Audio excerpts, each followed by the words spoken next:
Hello guys, welcome to আবির সিনে explain. আজ আমরা এক্সপ্লেন করব captain America the first Avenger মুভিটা। তাহলে চলো ভিডিওটি শুরু করা যাক। মুভির শুরুতে দেখানো হয় বরফে ঢাকা খুবই ঠান্ডা একটা অঞ্চল, যেখানে সায়েন্টিস্টরা একটা এয়ারক্রাফট খুঁজে পায়। তারা এয়ারক্রাফটের ভিতরে গিয়ে ক্যাপ্টেন আমেরিকার শিল্ড দেখতে পায়। আর এরপর কাহিনী চলে যায় 1942 সালে, যেখানে অ্যাডলফ হিটলারের বিশেষ লোক, যার নাম জোহান, যে তার জন্য অস্ত্র বানাতো এবং ছিল হাইড্রা গ্রুপের কমান্ডার। সে তার লোকেদের সাথে একটা চার্চে আসে বিশেষ কিছু খুঁজতে, এবং খুঁজতে খুঁজতে জোহান সেটা পেয়েও যায়, কিন্তু সে বুঝতে পারে এটা নকল। সে চার্চের ফাদারের কাছে এই বিষয়ে জিজ্ঞেস করলে ফাদার বলে, তুমি যা চাও তুমি তার যোগ্য নও এবং তুমি তার পাওয়ার কন্ট্রোল করার মতো ক্ষমতা রাখো না। জোহান আশেপাশে খোঁজা শুরু করে। সে দেওয়ালে একটা বাটন দেখতে পায়, যেটা প্রেস করতেই ভেতর থেকে একটা বক্স বেরিয়ে আসে। জোহান বক্সটা খুলতেই বক্সের ভেতর থেকে নীল আলোক রশ্মি বের হতে থাকে। আসলে এটা ছিল একটা টেসারঅ্যাক্ট, যার মধ্যে অলৌকিক শক্তি এবং ক্ষমতা ছিল। জোহান ফাদারকে মেরে টেসারঅ্যাক্টটা নিয়ে সেখান থেকে চলে যায়। এরপর 1 বছর পরের কাহিনী দেখানো হয় 1943 সাল। স্টিভ রজার্স নামক একটা ছেলে আর্মিতে ভর্তি হয়ে নিজের দেশের জন্য কিছু করতে চায়, কারণ এখন চারপাশে যুদ্ধ চলছিল। কিন্তু সে যতবারই চেষ্টা করত ততবারই রিজেক্ট করে দেওয়া হতো, কারণ সে শারীরিকভাবে অনেক দুর্বল ছিল। পরের দিন সে নিজের বন্ধু বাকির সাথে দেখা করে, যে আগে থেকেই আর্মিতে ছিল। বাকি তাকে একটা এক্সিকিউশনে নিয়ে যায়, যেখানে ফিউচারের বিভিন্ন অস্ত্র এবং টেকনোলজি প্রদর্শন করা হচ্ছিল। আর এখানে আমরা হাওয়ার্ড স্টার্ককে দেখতে পাই, যে আসলে টনি স্টার্ক অর্থাৎ আয়রন ম্যানের বাবা। তিনি এখানে নিজের কোম্পানির ফ্লাইং কার সম্পর্কে দেখাচ্ছিলেন। স্টিভ এখানে আর্মিতে ভর্তি হওয়ার জন্য একটা বিজ্ঞাপন দেখতে পাই। স্টিভ সেখানে যায়। বাকি তাকে বলে, তুমি অনেকবার রিজেক্ট হয়েছো, এভাবে সময় নষ্ট না করে অন্য কিছু করো। স্টিভ বাকিকে বলে, আমাদের দেশের সৈনিকরা আমাদেরকে বাঁচানোর জন্য লড়াই করছে এবং নিজের দেশকে সুরক্ষিত রাখছে। আমিও চাই সৈনিক হয়ে নিজের দেশকে রক্ষা করতে। পেছন থেকে তার এই কথাগুলো ইব্রাহিম রেস্কি নামক একজন সায়েন্টিস্ট শুনছিলেন। এরপর স্টিভ নিজের মেডিকেল চেকআপের জন্য ভেতরে যায়। তখনই একজন নার্স ডাক্তারের কাছে আসে এবং বলে, স্টিভ আগেও অনেকবার আর্মিতে ভর্তি হওয়ার চেষ্টা করেছে এবং বারবার মেডিকেলে রিজেক্ট হয়েছে। এরপর ডাক্তার সেখান থেকে চলে যায়। স্টিভ বুঝতে পারে এইবারও সে রিজেক্ট হয়ে গিয়েছে। কিন্তু এরপর সেখানে ইব্রাহিম নামক সেই সায়েন্টিস্টটা আসে। তিনি স্টিভকে বলেন, আমি আর্মি সায়েন্স প্রজেক্টে কাজ করি এবং তুমি চাইলে আমি তোমাকে সাহায্য করতে পারি। তুমি কি চাও আমাদের শত্রু নার্সিদেরকে মারতে? স্টিভ তখন বলে, আমি মারামারি পছন্দ করি না, কিন্তু আমি নিজের দেশকে বাঁচাতে চাই, দেশের জন্য কিছু করতে চাই।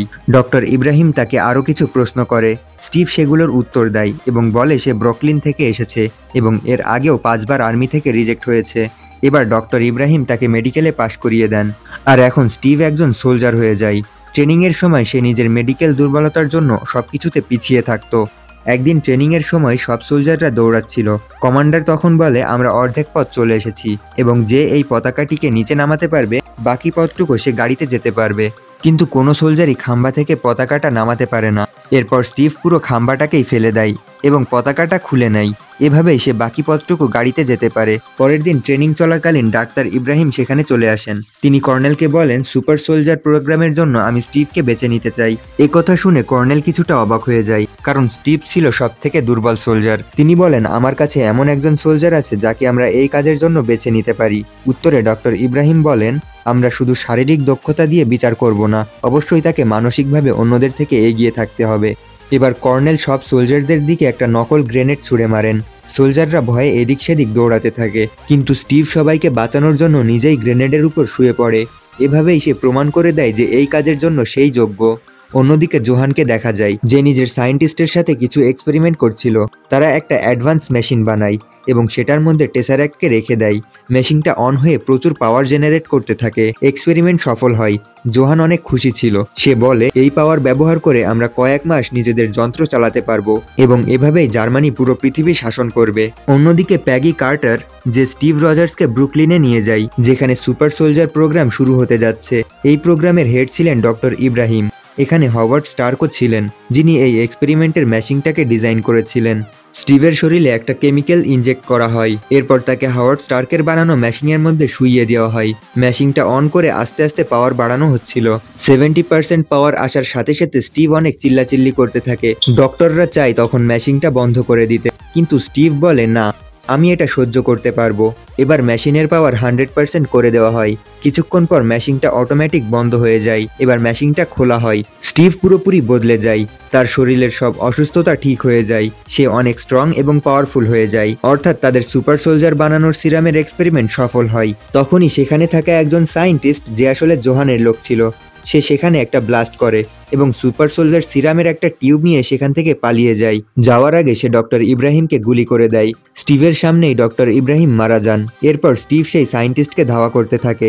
আগে সে ঠিকভাবে দৌড়াতে পারতো না, কিন্তু এখন সে গাড়ির থেকেও বেশি গতিতে দৌড়াচ্ছে। কিছুক্ষণ পর সে সায়েন্টিস্টকে ধরে ফেলে। তার হাত থেকে সুপার সোলজার সিরামটা পড়ে গিয়ে ভেঙে যায়। স্টিভ তাকে জিজ্ঞেস করে, তুমি কে, কোথা থেকে এসেছো এবং এসব কেন করলে? কিন্তু সায়েন্টিস্টটা কোনো উত্তর না দিয়ে সাইনাইড খেয়ে নিজের প্রাণ দিয়ে দেয়। মৃত্যুর আগে সে বলে, জয় হাইড্রা। হাইড্রা আসলে একটা মিলিটারি গ্রুপ ছিল, যেটা হিটলারের সবচেয়ে ভয়ঙ্কর বাহিনী ছিল এবং জোহান ছিল এই গ্রুপের কমান্ডার। অন্যদিকে জোহানকে দেখানো হয় যে টেসারঅ্যাক্ট ব্যবহার করে অনেক পাওয়ারফুল অস্ত্র বানিয়ে ফেলেছে এবং সেটা ব্যবহার করে হিটলারের কিছু বিশ্বস্ত লোককে মেরে ফেলে, কারণ সে নিজেই হাইড্রা গ্রুপের লিডার হতে চেয়েছিল। এর পরের সিনে দেখা যায় ক্যাপ্টেন আমেরিকার ব্লাড স্যাম্পল নেওয়া হচ্ছে, কারণ সিরামের লাস্ট বোতলটাও নষ্ট হয়ে গিয়েছে এবং ডাক্তার ইব্রাহিমও আর বেঁচে নেই। নতুন করে এই সিরাম বানাতে এখনো অনেক বছর সময় লাগবে। অর্থাৎ এখন আমেরিকার কাছে একজনই সুপার সোলজার রয়েছে, আর সে হলো ক্যাপ্টেন আমেরিকা, অর্থাৎ স্টিভ রজার্স। আর স্টিভ যেভাবে রাস্তায় দৌড়ে জোহানের লোককে ধরেছিল, তার কারণে সে অনেক ফেমাস হয়ে যায়। নিউজ পেপারেও তার ব্যাপারে লেখা হয়। স্টিভের সিনিয়র তাকে বলে, তুমি যদি নিজের দেশের জন্য কিছু করতে চাও, তাহলে আমার কাছে তোমার জন্য একটা কাজ আছে। এরপর তাকে ক্যাপ্টেন আমেরিকার স্যুট পরানো হয় এবং দেশের বিভিন্ন শোতে পাঠানো হয়, যেখানে তাকে দিয়ে ওয়ার বন্ডস বেচানো হচ্ছিল, যার মাধ্যমে সরকার টাকা পাবে এবং সেই টাকা দিয়ে অস্ত্র কিনবে। কিন্তু এই কাজগুলো স্টিভের একদমই পছন্দ হচ্ছিল না। এরপর তাকে এরকম ভাষণ দেওয়ার জন্য একটা ব্যাটালিয়ানে পাঠানো হয়, কিন্তু সেখানে থাকা সোলজাররা তাকে অনেক অপমান করে এবং হাসি তামাশা করতে থাকে। এইসব কারণে স্টিভের মন খারাপ হয়ে থাকে। শো শেষ হওয়ার পর সেখানে পেগি আসে। সে বলে তার বন্ধু বেকি যে ব্যাটালিয়ানে ছিল, সেই ব্যাটালিয়ানকে পাঠানো হয়েছিল হাইড্রা গ্রুপের উপর হামলা করতে, কিন্তু ব্যাটালিয়ানের সবাই মারা গিয়েছে এবং যারা বেঁচে ছিল হাইড্রা গ্রুপ তাদেরকে বন্দি বানিয়ে রেখেছে।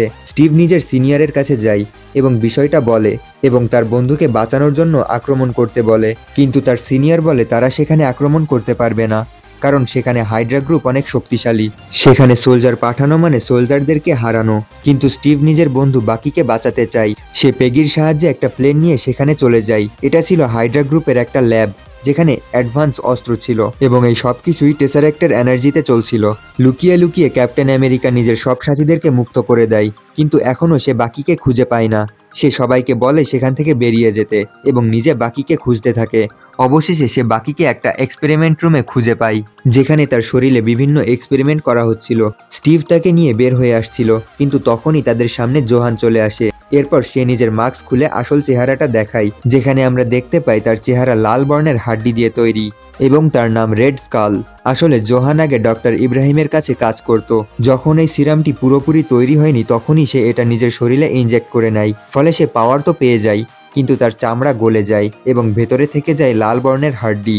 এরপর সে এবং তার সায়েন্টিস্ট সেখান থেকে চলে যায়, আর ক্যাপ্টেন আমেরিকা নিজের বন্ধু বাকিকে নিয়ে সেখান থেকে বের হয়ে নিজেদের বেজে ফিরে যায়। স্টিভের কাজে কর্নেল অনেক খুশি হয় এবং তাকে সোলজার থেকে প্রমোশন দিয়ে ক্যাপ্টেন বানিয়ে দেয়। সে হাওয়ার্ড স্টার্কের থেকে একটা নতুন শিল্ড এবং একটা নতুন স্যুট নিয়ে যুদ্ধের জন্য প্রস্তুত হয়। এরপর সে তার টিম নিয়ে হাইড্রা গ্রুপের বেস ধ্বংস করে দেয়। এর 2 বছর পর অর্থাৎ 1945 সালে ইউএসএ আর্মিরা আর্নিম জোলা নামক সায়েন্টিস্টের লোকেশন পেয়ে যায়, যে ছিল জোহানের বিশেষ বিজ্ঞানী। তারা জোলাকে ধরতে একটা চলন্ত ট্রেনে উঠে পড়ে। এই সময় বাকি ট্রেন থেকে পড়ে যায়। জোলাকে নিয়ে তারা নিজেদের বেজে ফিরে আসে। জিজ্ঞাসাবাদ করার পর তারা জানতে পারে জোহান আমেরিকাতে অনেক জায়গায় বড় অ্যাটাক করতে যাচ্ছে। এই জন্য তাকে আটকাতে স্টিভ নিজের টিম নিয়ে যায়, কিন্তু জোহান আগেই টেসারঅ্যাক্ট নিয়ে সেখান থেকে বেরিয়ে যায় এবং তার প্লেনে ছিল একটা নিউক্লিয়ার বম। স্টিভ তার পিছু করতে করতে তার প্লেনে চলে আসে। এবার তাদের মধ্যে একটা ফাইট শুরু হয়। একসময় হঠাৎ টেসারঅ্যাক্টের কন্টেনারটা নষ্ট হয়ে যায়। যখন জোহান সেটা হাতে নেয়, সে টেলিপোর্ট হয়ে অন্য একটা প্ল্যানেটে চলে যায়, যেই প্ল্যানেটের নাম ছিল ভরমির। সে নিজের খারাপ উদ্দেশ্যের কারণে এই প্ল্যানেটে আটকা পড়ে যায়, আর টেসারঅ্যাক্টটা প্লেন থেকে নিচে পড়ে যায়। এবার নিউক্লিয়ার পাওয়ারওয়ালা একটা প্লেনে ক্যাপ্টেন আমেরিকা একা ছিল। ধীরে ধীরে প্লেনের কন্ট্রোল হারাতে থাকে। ক্যাপ্টেন আমেরিকা সাধারণ মানুষদেরকে বাঁচানোর জন্য প্লেনটা নিয়ে বরফের এলাকায় চলে যায় এবং ল্যান্ড করায়। ঠান্ডা পরিবেশের কারণে প্লেন জমে যায় আর বম্ব কাজ করে না, কিন্তু প্লেনের সাথে সাথে ক্যাপ্টেন আমেরিকাও জমে বরফের নিচে চাপা পড়ে যায়। অনেক খোঁজাখুঁজির পর আর্মিরা টেসারঅ্যাক্টটা পেয়ে গেলেও ক্যাপ্টেন আমেরিকাকে খুঁজে পায় না। এরপর জার্মানি হেরে যায় আর ওয়ার্ল্ড ওয়ার 2 শেষ হয়। এরপর কাহিনী শিফট হয় প্রেজেন্ট টাইমে, যেখানে আমরা দেখতে পাই ক্যাপ্টেন আমেরিকাকে একটা হসপিটালে। একজন নার্স তার কাছে আসেন। ক্যাপ্টেন তাকে জিজ্ঞেস করে আমি কোথায়। নার্স বলে আপনি নিউ ইয়র্কের একটা হসপিটালে। কিন্তু ক্যাপ্টেনের সন্দেহ হয় এবং সে বাইরে বেরিয়ে যায়। বাইরে বেরিয়ে এসে দেখতে পায় নিউ ইয়র্ক এখন পুরোপুরি বদলে গিয়েছে। তখনই সেখানে নিক ফিউরি আসেন এবং সবকিছু তাকে খুলে বলেন। মুভির লাস্ট সিনে দেখা যায় নিক ফিউরি ক্যাপ্টেনকে বলছে আমার কাছে তোমার জন্য একটা বিশেষ মিশন আছে। আর এখানেই এই সুপারহিরো মুভিটি এন্ড হয়ে যায়। ভিডিওটি ভালো লাগলে একটা লাইক দিন এবং চ্যানেলটি সাবস্ক্রাইব করে পাশে থাকুন। Thanks for watching.